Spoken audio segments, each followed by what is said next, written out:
Our expectations of how things should be and how quick they should be and how easy they should be, the speed at which that's happening is just mind-blowing. So Yeah. as an industry and as agents, we either have to keep up or stay ahead of it or get left behind. The challenge for brokerages are answering the simple question: how do you become more effective when it comes to recruiting and retaining agents? How do you become more efficient in your operations? The good news, David, is that with AI, there's going to be, and there are already, lots of tools that would allow a brokerage to become more efficient. Whether it's they're developing AI agents to help agents with their lead gen, their lead follow-up, the brokerage has to figure out how to become more efficient for them to be viable. And one of the ways to do that is to leverage technology. Hello, everyone, and welcome back to another episode of Rise Above the Ranks, brought to you by Estate Media. I'm David Parnes, your host, and I'm incredibly excited about today's guest.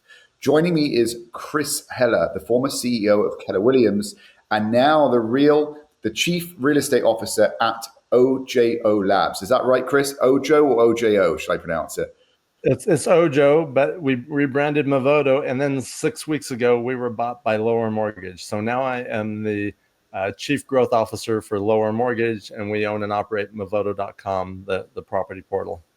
Love it. You don't mess around, Chris. Chris has been at the forefront of major industry shifts, from leading one of the largest brokerages in the world to now driving innovation at a cutting edge. It's a real estate tech company. Is that right?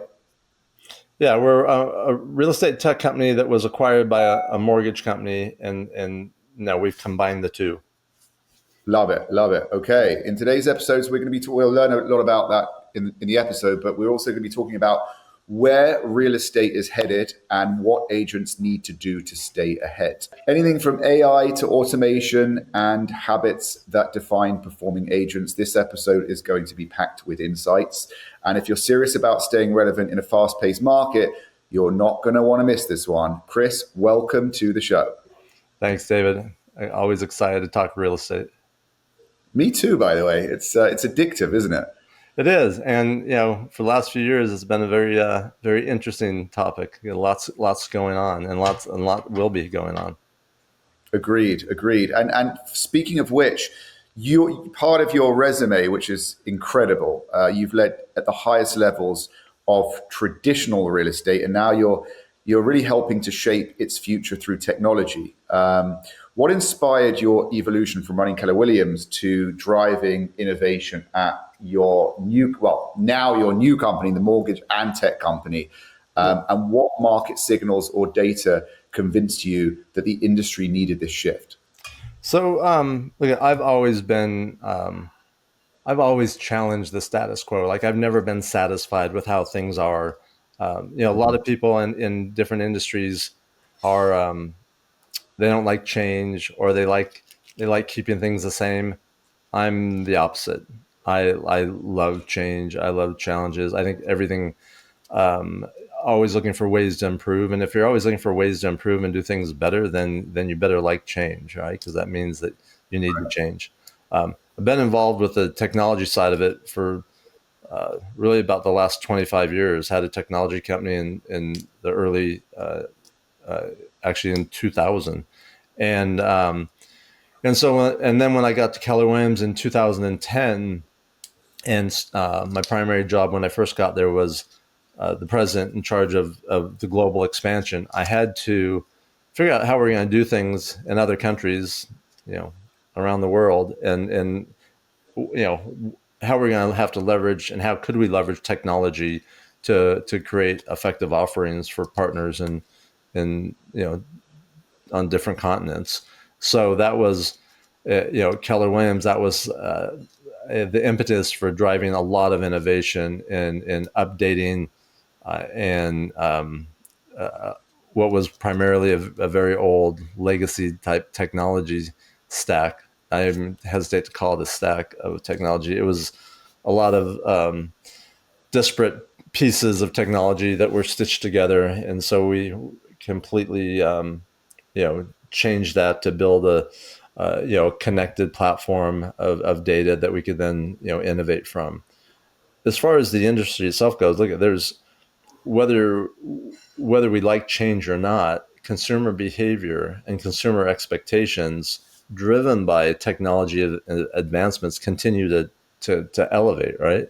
We all, as Right. consumers, we're all, our expectations of how things should be and how quick they should be and how easy they should be, Mhm. is and now, I mean, the speed of which that's happening is just mind blowing. So, Yeah. as an industry and as agents, we either have to keep up or stay ahead of it, or get left behind, Yeah. and that's so for me, it's not a hard decision of what of focusing on innovation and change, because that's the that's where the opportunities are. Love it, love it, and you've seen firsthand, how tech is changing the way people buy and sell homes. I mean, we all have to a degree, but probably more so you being positioned and positioning yourself and doing what you do. Based on what you've observed, where are brokerages actually still failing to adapt, operationally or strategically, and where do the numbers show that agents have the clearest path to competitive advantage? Yeah, so the brokerages are in a tough spot because they're dealing with diminishing margins, Yeah. whether it's from commission compression or the competitive nature of the brokerage industry, and there's this finite amount of agents that they're all trying to win over, and a Mhm. lot of them have done that through making big investments in products and marketing and technology to provide to agents. And the challenge is that they can't get the agents to engage with those products and services, or um, to leverage them to so that there's a real return. So brokerages are in this like really hard place. That's why we've seen teams and the proliferation of teams continue to grow and multiply, because Yeah. the teams are a scaled down version of a brokerage without having to provide services to all different types of agents at all different stages of their career, where the team is just more focused, has their own systems, their own processes, their own accountability, and they're just much more efficient than the brokerage. So the challenge for brokerages are answering the simple question: how do you become more efficient? How do you become more effective when it comes to recruiting and retaining agents? How do you become more efficient in your operations? Now, Yeah. the good news, David, is that with AI, there's going to be, and there are already lots of tools that would allow a brokerage to become more efficient. Again, the question will be whether they adapt it, whether they can identify it, whether they're even aware of what they need to do. Do you think, sorry to interject, do you think it's up to the brokerage to do that? The brokerages, or will there just be technology that is just available to agents, that isn't brokerage specific to be Yeah, fair? and look, I think both will be happening simultaneously. Now, I'm not saying it's the brokerage's responsibility to provide those for the agents. Some Mm. brokerages, that may be their strategy. What I'm saying is that the brokerage has to figure out how to become more efficient for them to be viable, right? For them to Right, stay viable. And right. and and one of the ways to do that is to leverage technology. I think for agents, so there's companies out there, more than we could even count, that are Mm. developing, you know, whether they're developing AI agents to help agents with their lead gen, their lead follow up, and Mhm. their scheduling, their you name it, or Yeah. companies that are providing AI tools for brokerages to be able to provide a virtual broker of record, or broker on call for agents. So 24/7, they can get any contract or any legal question answered by interacting with the AI. So that relieves the broker of maybe paying someone to do that or paying three people to do that. And Yeah. it's a great feature to have for a brokerage to offer their agents. Say, hey, 24/7, you don't have to wait for a call back. You don't have to wait for business hours. You can get any questions answered you need to get answered. So those, I'm just giving you some quick examples, but Yeah. um, Yeah. No. Very for interesting. for agents, there are already, and there will be um, countless technology offerings to help them um, do business either at a higher volume of business, or just much more efficiently. Right. So interesting, the whole thing. Just kind of going back a little bit, how did you become I mean, back, from when you were, how did you become the CEO of Keller Williams? I mean, what was I'm just intrigued because it's Yeah. such a large brokerage. It's a It big position. yeah, look, it was never like a goal. I've never had specific. I have specific goals on everything, but I've never had a specific goal to be something. Right. My goal was always to get such great results that that would create opportunities. So I was never one to ask to do this or ask to be on stage or ask to be featured. My mindset was always, I'm going to get results at such a high level that they're not going to not be able to ask me to be this or to do that or be that. Um, so as an agent, starting, I got my license in 1983. So it's, Wow. I'm not exactly an overnight successor. Well, Uh, I was 1 year old at that time. that's right. Yeah, I might have sold your parents a home. So I back then it was okay. How do I be the best agent? And this is before Teams. This is before the internet, really. So we were, nothing was computerized. But it was like, okay, I want to sell a lot of homes because I want to make a lot of money because I want the financial freedom of that. And as my business kept going and my business kept growing, then I kept needing to hire people to do that. In 2004, I joined Keller Williams as an agent. I was with an organization for 16 years prior to that. There was a nationwide company, like 30,000 agents. So it was a good sized company. But I had already elevated my business to where I was one of the top 10 agents in that company. At the time in San Diego, Keller Williams didn't have any presence. And I'd vaguely heard of the company. Like I didn't even really know what they were. But joined them in 2004. By 2009, I was the number one Keller Williams agent in North America. And Wow. so the company, the leadership had an opportunity to experience me for those, from 2004 to 2009 and to see what I was doing and how I was doing it. I had launched multiple Keller Williams franchises, um, and some of them were some of the most successful ones in the regions. And I got a call one day from the CEO and said, "Hey, you're coming to Austin next week, and when you do, I want to meet with you." He said Wow. he said for several years we've talked about going international, and there's two reasons why we haven't. Number one, Gary said until we're this size, um, we didn't want us to lose focus on North America. He said within a year or two we'll hit those marks and want to go international. He said number two, we never had the person we thought could do it, and we think you'd be the perfect person. And if he said, if you're interested, I'd like to talk to you next week about that. I go, I can answer you right now. I'm interested. Now, I didn't know what I was saying. I was interested. I didn't know anything about building an international real estate company or launching Keller Williams in other countries, but I knew it was a big challenge and a big opportunity. And those are two things Yeah. I'm addicted to is Yeah. big challenges and big opportunities. So, make a long story short, for 5 years I did that. I think I exceeded their wildest expectations of what could happen, and successfully launched in over 20 countries. And at that point, the CEO was ready to step out of his role, and I was just the logical next choice because of the results that I had gotten. So Amazing. yeah. Amazing, amazing. Wow, yeah, it's a big deal. Where you are right now, you're focused on using AI and back to the AI, using AI data to empower both consumers and agents. Can I give us a real example of how that actually plays out? Like what metrics or outcomes are you seeing improve as a result at the mortgage company? Because now you're a mortgage company and with the tech incorporated.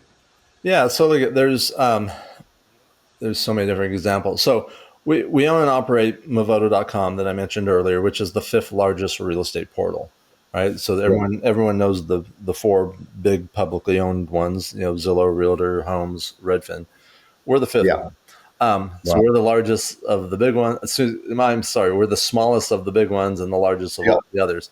But using AI to to look at consumer behavior on the site, to look at what they're, how they're, what behavior they're exhibiting, and then being able to use AI to analyze that very quickly and to serve them up, whether it's properties that we determine are a better fit for them, or experiences that are more in tune with what they're doing on the site.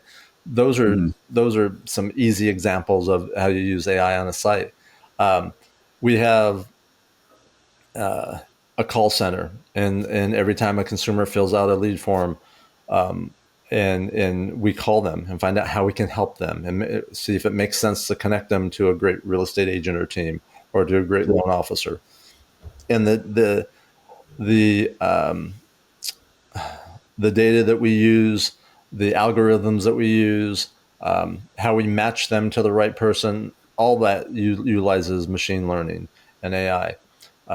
As a side project, I have a couple partners who I'm helping, building an AI tool for agents, just for role playing, just for practicing, for salespeople to be able to have a role play partner. So the excuse of I couldn't find anyone to practice with, or they weren't available, or my partner didn't show, or it's embarrassing, or that, so they can just, you know just as you and I are talking, be able to role play different sales scenarios, Right. and presentation scenarios. So there's endless things you can do, and endless things that are being done with AI. I had two different demos yesterday.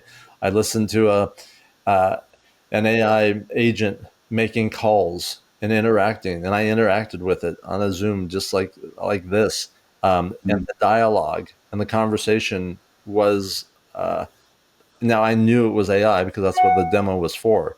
But if I Yeah, did, I don't know if I could have told that I could have tell that it wasn't a human. I mean, that's it's getting crazy. that good. Yeah. That is insane. And you've been through, because obviously having been in the industry for so long, you've been through real estate through multiple market cycles. If you had to pinpoint one belief or behavior agents need to unlearn to stay competitive, so to unlearn to stay competitive in today's data rich, tech driven market, what would that be? Yeah. And just so I heard you right, did you say whether they need to learn, or did you say Unlearn. unlearn? Yeah, unlearn to stay Yeah. competitive. Yeah. So here's what I've noticed through all the different cycles, and whether they were economic cycles, or technology cycles, or financial cycles.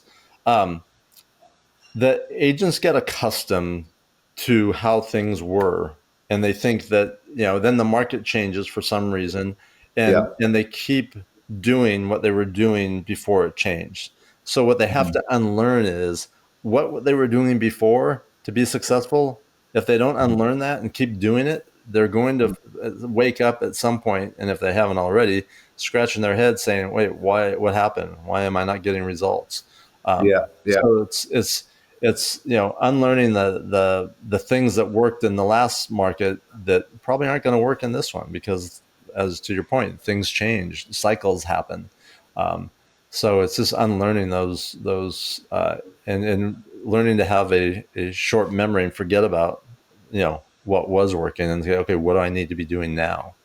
Love that. Absolutely love it. And many agents feel overwhelmed by the pace of change, with AI, automation, shifting consumer expectations. From your perspective, how can agents strategically prioritize where to invest their time and tech adoption without falling into burnout? Because Yeah. obviously, working is one thing, and then learning at the same time and adapting and adjusting while having to produce. Yeah. I mean, what do you?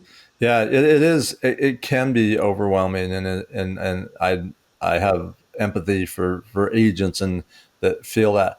I think the only solution I know is to narrow your focus. Right? Right. There's so many tools, so many platforms, so many different ways of getting business, so many different ways of doing business, so many things to keep up on.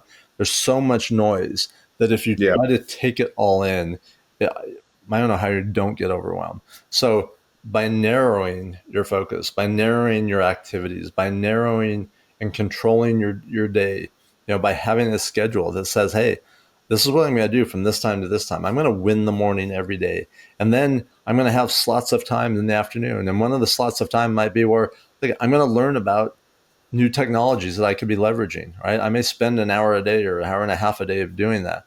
I Mm. also have slots for meeting with buyers and meeting with sellers and making sure my follow up gets done, making sure I'm having conversations.